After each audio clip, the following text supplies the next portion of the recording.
We found a way that could help us cure cancer faster. None of us ever expected to discover something that could help our teacher, especially while working alongside Erasmus students. It all started at the beginning of the school year. Our biology teacher told us that a group of Belgian students would be coming to Turkey as part of the Erasmus program. For an entire year, they would work in the lab, make discoveries, write scientific reports, and collaborate on a major project. But after hearing our teacher's news, we had no idea just how much our year was about to change. That day arrived in mid September, and we waited for the Belgian students to arrive at the airport. We were all incredibly excited about their coming. We stood waiting for them with a large handmade poster. We were trying our best to be seen in the crowd. The airport was packed and noisy, but we stood together, carefully scanning every face, hoping they would notice us. And of course, we wanted their very first moments in our country to feel warm and unforgettable.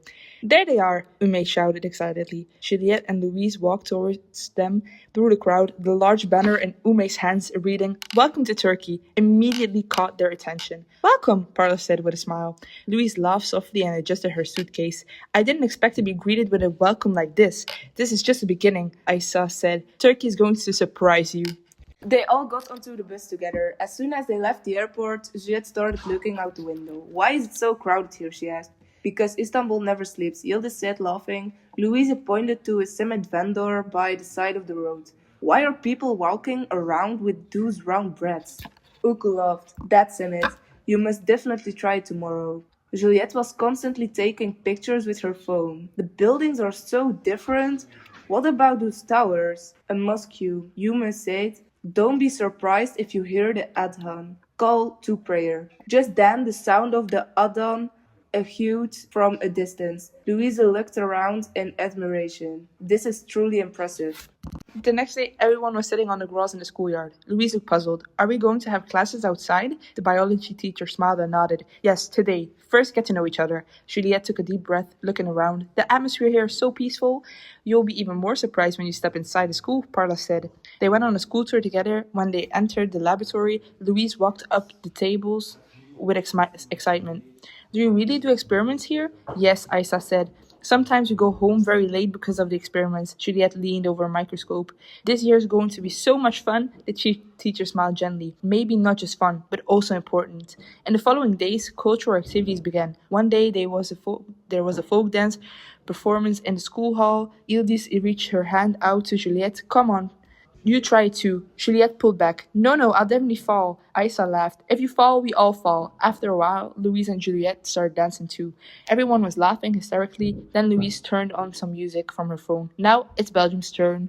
Uko watched in amazement. "This dance is so sweet. We aren't as professional as you guys," Juliette said, laughing. Another day, they went to a Karagos and Hasivet traditional shadow puppet show.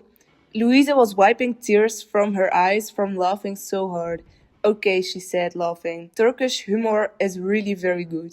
They were sitting around a long table for dinner. The table was filled with kebabs, dolmas, manti, and baklava.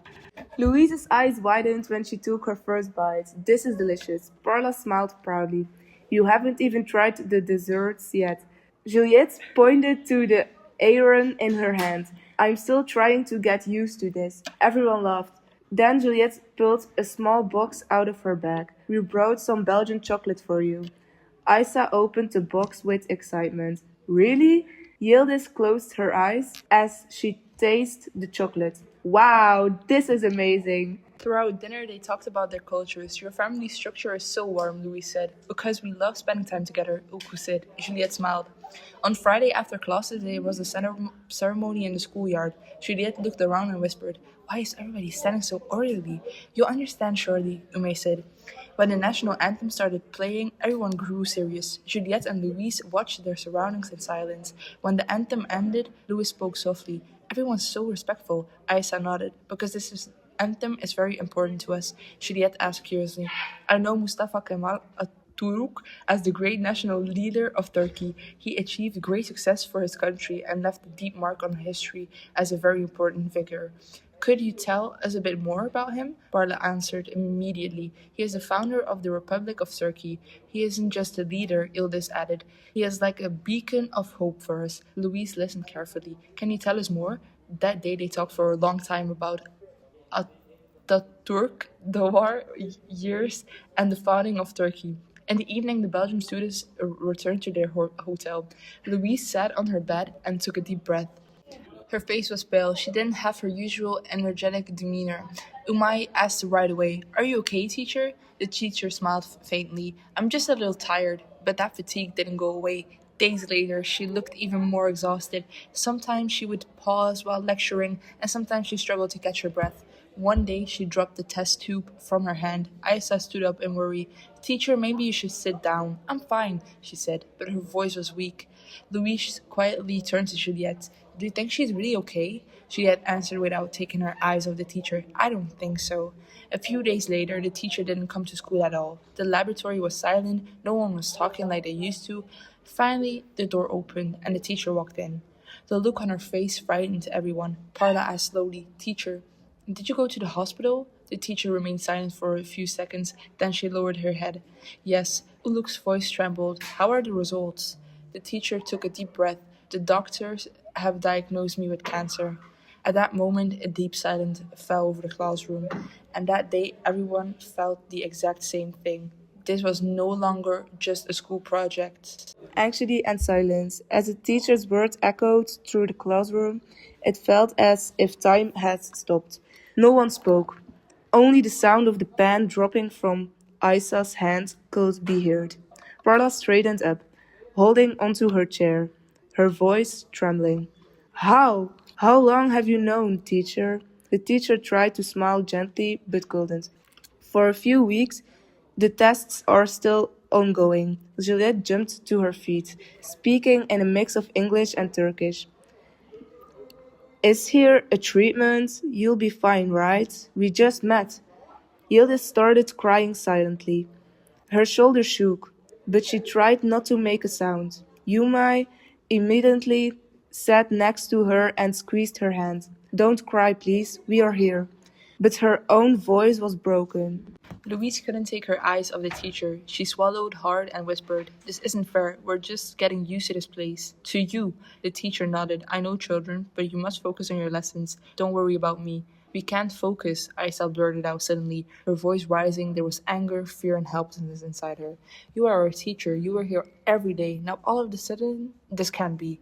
The classroom door opened and the vice principal looked inside, sensing the heavy atmosphere. He paused. "Is there a problem?" No one could answer. Instead of answer, there was only sobs. No lessons could be taught that day. As the teacher was leaving, she turned to Isa and whispered, "Don't be afraid. We are strong together, aren't we?" But the fear in the children's eyes did not fade. Even when they went out to the yard during recess, no one was laughing. The simit, the chats, the jokes, they all felt meaningless. Louise turned to Juliet. "What if she leaves?" Juliet couldn't answer. She just hugged her. That night was only one message in the group chat. "What can we do for our teacher?" Telling the story of Aziz Sankar. The next day, as soon as the recess bell rang, the Turkish students called the Belgians into an empty classroom.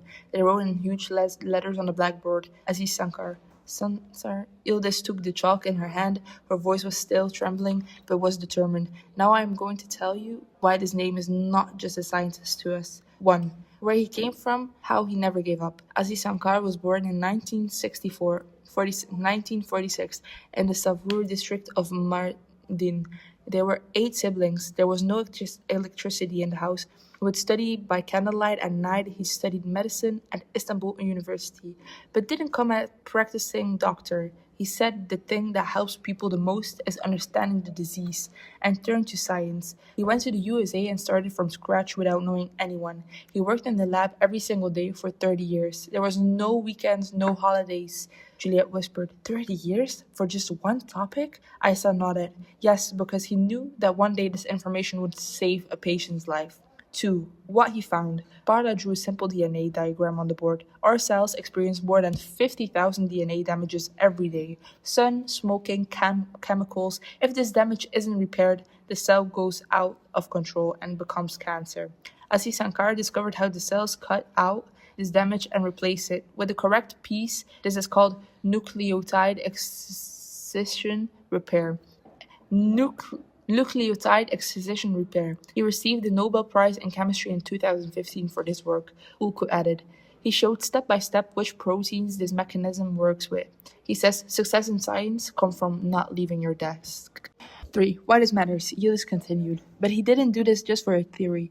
There's a huge problem in cancer treatments. Chemotherapy doesn't have the same effect on everyone because everyone's DNA repair speed is different. As Sankar said, if you give the drug at the hour when the body's repair mechanism is at its weakest, the cancer cells will be affected more. They call this chronotherapy. Louise's eyes lit up. So, even giving medicine according to the hour makes a difference? As I replied, yes, right now there are chemotherapy protocols given between 2 and 4 a.m. In some hospitals, side effects decrease and patients endure better. This came directly out of Aziz Sankar's work. His message. Parla said the final sentence. When he won the Nobel, he opened the Turkish house in the USA with his prize money. So that Turkish student could come, stay here and do science. He says, my biggest dream is to return to Turkey and work with the youth. Because he knows, a person who doesn't give up gives strength to others too. There was a long silence in the classroom. Juliette closed her notebook and whispered, so for your teacher's illness too? Someone didn't sleep in a laboratory for 30 years. Uku nodded. Exactly. Our teacher is among those patients now. But thanks to the people like Aziz Sankar, a new path is found every year. Louise stood up. She wrote on the board, never giving up despite every hardship. We have scientists working on cancer in our country too. We can tell you about them. You told us about Aziz Sankar and we will tell you about ours. We will show our teacher that she's not alone. That day, the laboratory notebook stayed closed. Instead, everyone wrote a sentence on the board. Don't give up. Science is hope. One person can make a difference. In the evening, Isa wrote this in a group chat. Tomorrow we are going to our teacher's house. We will tell her about Aziz Sankar. Maybe she will remember too. There is no giving up. And for the first time, a small but stubborn spark mixed in between the panic and anxiety. Hope. The next day after school, they all went to their teacher's house together. No one had grand gifts in their hand. There were only small things, a box of Belgian chocolates, the lemon cake Isa made, the get well soon teacher card Umay drew, and the white lab coat signed by everyone in the laboratory. When the teacher opened the door, she couldn't speak for a few seconds. Children, why did you come? Parla smiled. Because you always told us that science is a team effort. Louise held out the chocolates in her hand. And we don't leave our teammates alone. The teacher's eyes filled with tears. The teacher's house. The house was quiet. In the corner of the living room were medicine boxes, hospital files sat on top of the table. When Juliette saw them, she suddenly felt the reality much more heavily. This was no longer just a short talk at school. Cancer had truly entered their lives. The teacher sat on the sofa. The doctor told me I'll start chemotherapy soon. Eunice asked softly, are you afraid? The teacher paused for a few seconds. Yes. No one expected such an honest answer, but she continued, the thing I fear most is not the disease, it's the things left unfinished. Isa immediately chimed in. You will finish the laboratory project, the teacher laughed softly. You still have so much to learn. We will learn, Olga said in a determined voice. If necessary, we'll come in the mornings, we'll stay in the evenings. Louise looked at the biology books on the teacher's desk. Would you tell us what you've been working on? The teacher thought for a few seconds. Then she slowly stood up. Would you like to come in? The teacher took them to her small study room. The walls were covered in research papers, DNA diagrams, protein drawings, colorful notes. There was a graph open on the computer standing in the middle. Juliette stepped closer to the screen. What is this? The teacher took a deep breath. I've been working for a few years on why cancer cells sometimes show resistance to treatment. Louise was surprised. So you aren't just a teacher? You might answer proudly. Our teacher is a true scientist. The teacher pointed to the graph on the screen. Some cancer cells repair DNA damage very quickly after chemotherapy, meaning they recover before the medicine can kill them. Isa immediately made the connection with what they had discussed about Aziz Sankar. DNA repair. Yes, said the teacher. Thanks to Aziz Sankar's work, we know these mechanisms much better. But there are still major problems to be solved. Juliette looked carefully at the screen. So, what did you find? The teacher remained silent for a short time. I'm not sure yet. She picked up a few files from the desk. I noticed that a specific protein in certain cells works more slowly during the night hours. Louise's eyes widened. Like chronotherapy? Yes, but more specific. Parla got excited. So, if we time the medicine right, the cancer cell might be more vulnerable. The teacher nodded. In theory, yes. Silence fell over the room because for the first time they all thought the exact same thing. Maybe this work was truly important. The following weeks, the teacher began her treatment. Some days she couldn't come to school, and when she did come, she looked much more tired than before. But the laboratory was no longer empty because the students kept working. The first person to arrive in the morning was usually Isa. She would prepare the microscopes. Umay was transferring the experiment results into a spreadsheet. Parla was translating the research papers. The Belgian students, on the other hand, were doing the data analysis. One day, Louise looked up from the computer. Look here! Everyone gathered around the screen. This protein really dropped around 3 a.m. She then quickly opened another graph, and the cell's death rate increased in the cells given medicine at that exact moment. Oko got no excited. This can't be a coincidence. Just then the laboratory door opened, the teacher walked in. She looked exhausted, but she stopped when she saw the excitement in the students' eyes. Did you find the primary results? Isa was speaking breathlessly. Teacher, I think it works. The teacher slowly approached the computer. She looked at the graphs. She said nothing for a long time. Then she took off her glasses and wiped her eyes. Children, her voice was trembling. This could be really huge. The name of hope. That evening, no one in the laboratory wanted to go home. It was raining outside, drops were hitting the window, but inside everyone was working. Louise passed around coffee mugs. In Belgium, we could call this a science night. Yildiz laughed. In Turkey, we'll call it that from now on too. The teacher was sitting at the head of the table. For the first time, there was a genuine smile on her face. Julia asked softly, Teacher, do you think we can really help people? The teacher took a deep breath. In science, nothing changes overnight. Everyone listens in silence. Real data can sometimes change a person's life. Then she looked at everyone in the laboratory. And sometimes hope doesn't start in the laboratory. It starts when people believe in each other. Isa slowly walked to the board. She wrote in large letters, To be a scientist is to never stop loving people. No one erased that sentence, because from that moment on, the project was not just a cancer research study, it was the story of people holding on to each other. And the story was just beginning. When they arrived at the lab the next morning, everyone had dark circles under their eyes from the lack of sleep. But no one complained, because for the first time they felt that the work they were doing truly had a meaning. Parla opened the computer. I double checked yesterday's result. Louise came right next to her. Any errors? No, Parla said excitedly. The results are coming out exactly the same. The results are coming out exactly the same. Juliet held her breath. So at specific hours, cancer cells really are more vulnerable. Ulka finished the sentence. And chemotherapy can be more effective at that moment. Just then, the teacher walked in. Her face was still pale this time, but there was something different in her eyes hope. Today I'm going to treat you like real scientists, she said with a smile. Before trusting the results, we will test them over and over again. Isa raised her hand. We are ready, teacher. But hope didn't make everything easy. As the chemotherapy progressed, the teacher grew more tired. Sometimes while talking in the lab, she would stop all of a sudden and have to catch her breath. One day, while explaining an experiment, the pen in her hand fell to the floor. Louise immediately bent down and picked it up. Teacher, why don't you rest today? The teacher shook her head. No, if I stop, I'll start getting afraid. That sentence pierced everyone's heart, because for the first time they fully saw how hard the teacher was fighting. That day when Juliet was left alone in the laboratory, she cried silently. Ildis found her. Are you okay? I don't want to lose her, Yildiz said beside her. I don't want to either. What if we can't make it in time? Yildiz thought for a few seconds. Then she pointed to the writing on the board. Don't give up. Maybe the point isn't always winning, she said softly. Sometimes the part is to fight until the very end.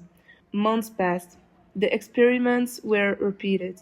The data grew, and finally the teacher decided to send their work to the International Conference for Young Scientists. When they heard the news, everyone froze. Really? Said Yumai. Are we going to present it? The teacher nodded. Yes, because you did this work. When the day of the conference arrived, everyone was incredibly nervous. The Belgian students had come in suits. The Turkish students had been rehearsing science the early hours of the morning. Isa was constantly reviewing her notes. What if I make a mistake? Louisa touched her shoulder. If you make a mistake, you keep going. That's what science is. When they stepped onto the stage, the hall was massive. There were hundreds of people. Juliet started to present. We are students coming from different countries, but what brought us together was science. Parla explained the DNA repair mechanism. Louise showed the chronotherapy data. Uku explained the experiment results. Finally, Isa approached the microphone. Her voice was trembling at first. When we started this project, we were just doing a school assignment. Everyone in the hall was silent. Then we learned that our teacher had cancer. The teacher was watching them from the back row. Isa continued. And that day, we understood that science doesn't just consist of research papers. Juliet's eyes filled with tears. Isa took a deep breath. Science is trying to keep a human being alive. The hall fell completely silent. Maybe we didn't change the world today. Louisa raised her head. But we learned that people who never give up can do. And on the last slide on the screen, this text appeared in large letters: Never give up. When the presentation ended, the hall filled with applause. The teacher stood up. Tears were streaming down her face.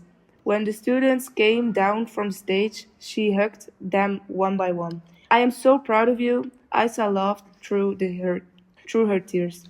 We are proud of you too, teacher. That night, everyone gathered on the hotel terrace. The lights of Istanbul were gleaming in the distance. The wind was blowing gently. Louise looked up at the sky and smiled. When I was coming to Turkey, I never thought I would experience a year like this. Juliet nodded. Me neither, Umay spoke softly. Maybe we will really make a great discovery.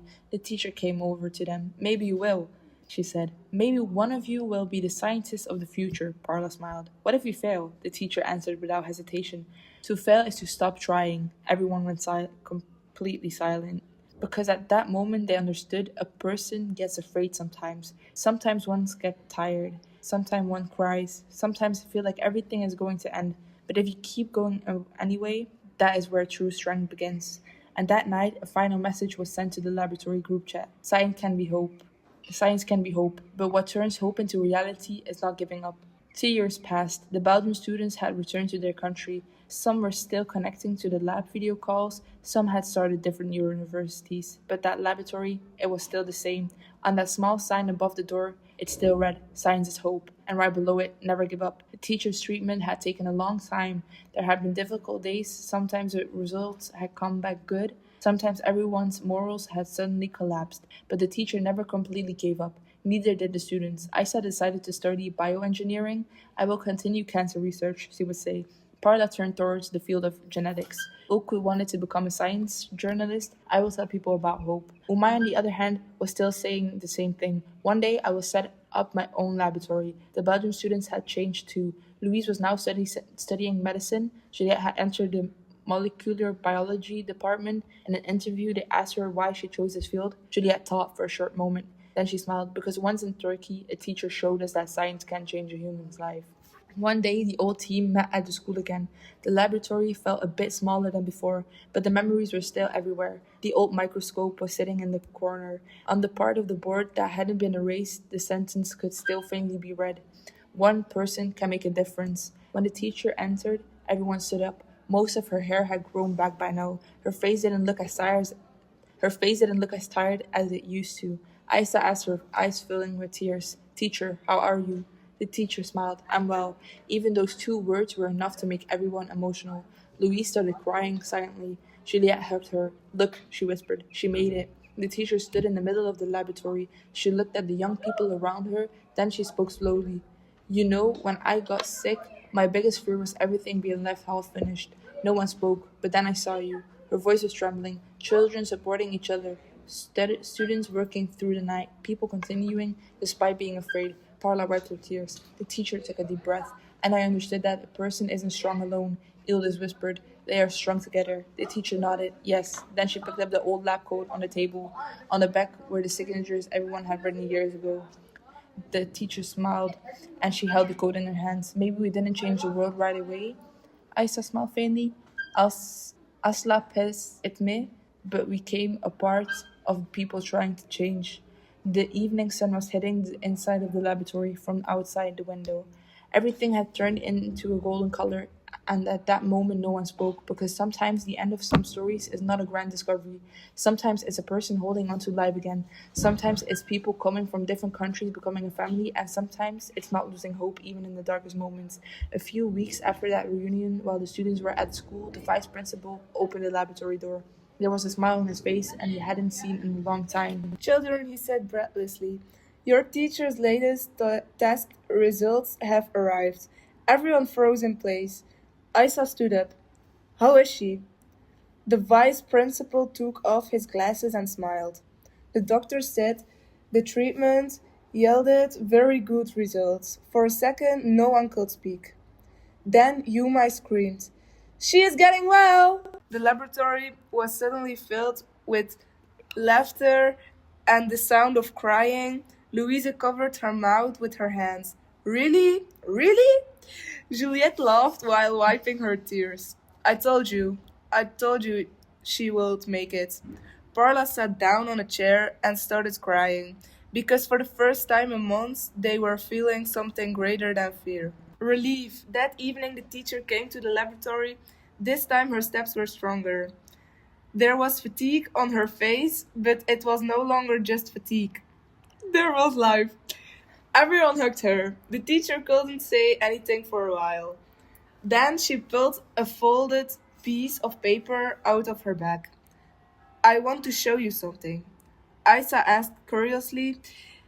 What is this, teacher? The teacher smiled gently. A letter I wrote to myself.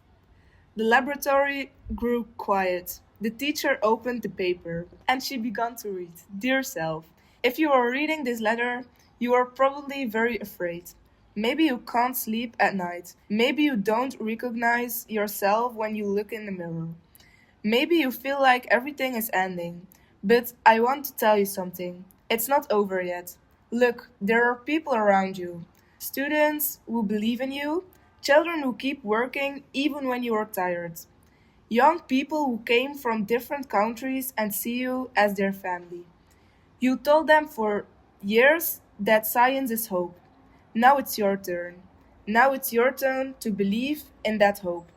Maybe you won't be completely fearless. Maybe you will cry sometimes. Maybe there will be days when you say, I can't go on. But keep going anyway, because one day you will return to the laboratory again. One day your students will laugh again. One day when you look in the mirror, you won't see the disease. You'll see the struggle. And if you reach that day, do not forget this. What cured you was not just the medicine. People's love was a treatment too. And please never give up. When the letter ended, no one in the laboratory was speaking. Only the quiet breaths of people crying could be heard. Louisa wiped her tears and whispered, this is one of the most beautiful things I've ever heard in my life. Juliet looked at the teacher. And you didn't give up? The teacher smiled. No. Then she walked to the board.